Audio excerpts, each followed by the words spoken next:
Here we're going to UV the lights, the building light and the fluorescent light that is above the front door. We're going to begin with the building light. Select it and assign UV grid texture material. Then apply automatic unwrap. This will produce a few useful shells, such as this one on the bottom, this one on top, the one for the back for the bracket that holds the light. Let's select the edges and then move and sew the smaller UV shells to it. Do the same thing for the bracket handle. Select all the edges, then deselect one, so we have 3 selected, and then move and sew to connect all these 4 shells together. And we're going to move the shells we're going to keep off to the side.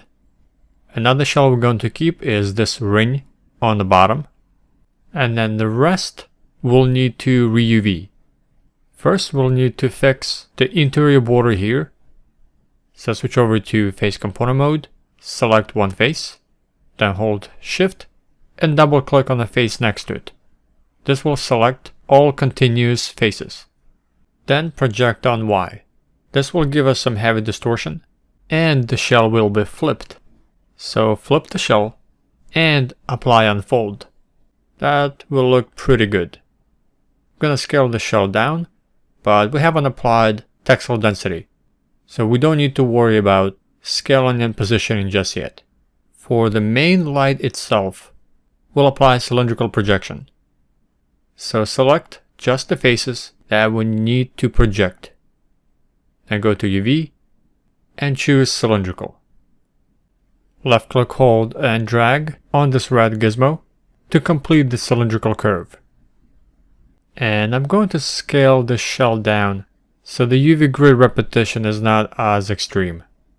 And we have some stretching and distortion at the top and the bottom of the shell. So what I'm going to do is actually manually adjust it. I'm going to select the bottom UVs and drag them up until the numbers and the grid is uniform. And do the same thing with the top. Select the top UVs and adjust them.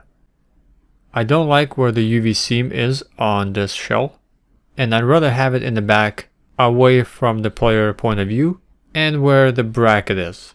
So that way it would be facing the wall. Switch over to edge component mode, select the top edge, then hold shift and double click on the bottom edge. This will select all the edges in between. Then inside the UV editor, cut, and then select the previous seam. So select the edges and choose move and sew. So this modified the UV seam to be in the back. Let's address the distortion in the middle of the shell. I'm going to select the middle set of UVs only, and let's try unfold. That's not bad. We're going to undo and try unfold along V and U. That's a little bit better. Let's also run unfold, see if that helps. And that made it worse. So we're going to undo to get back to the shape, which was unfold along U and V. And we're going to keep this. There's some distortion here in the back, but we're not going to worry too much about it because the amount of space this takes up and where the distortion happens is not that much big of a deal. The player is not going to notice, and they will never see the slide up close and looking at the back of the slide. Alright, we are done UVing the slide. Select all the UVs and set textile density. Then let's arrange all these shells next to each other and where they make sense. That's looking pretty good. And we are now done with the building light. We'll duplicate and replace all the other lights at the very end, after we finish the fluorescent light bulb. So select the fluorescent light, assign UV grid material, and apply automatic unwrap. From here we just need to rotate most of these shells. We're going to stack these 2 shells on top of each other. Let's rotate this shell, and then combine the shells for the bulb so they are one single shell. So select the edges and choose move and sew. We'll also need to change where the seam will appear on this bulb. So let's select this edge and choose cut.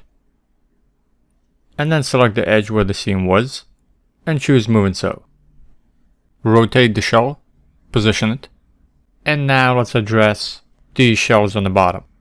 They are the end pieces that are on each side of the light. We're going to rotate both of these shells, then select the edges and choose move and sew. So we have all these shells attached together and it's one single shell. So I'm going to continue selecting the edges, choosing move and sew until we have this shape. And then we're going to repeat the same thing for the other shell. And then select them both and choose stack shells. Now we can set our textile density and arrange these shells. And that's it for the fluorescent light. Let's select both lights and delete history. And then select all the meshes in the scene so we can position the light's UVs next to the main layout. And right about here, that's going to be good for now. Our last step is going to be to duplicate the UV building light and replace the non-UV lights all around the building. So for this, just simply duplicate the light, position it overlapping the non-UV light, and then select the non-UV light and delete it. Repeat this for all of the lights and make sure that each light is snapped to the grid and aligned to the building. Then once all the lights have been replaced, let's check. I'm going to press 5 to go into shaded view because it's easier to see. And everything is looking good.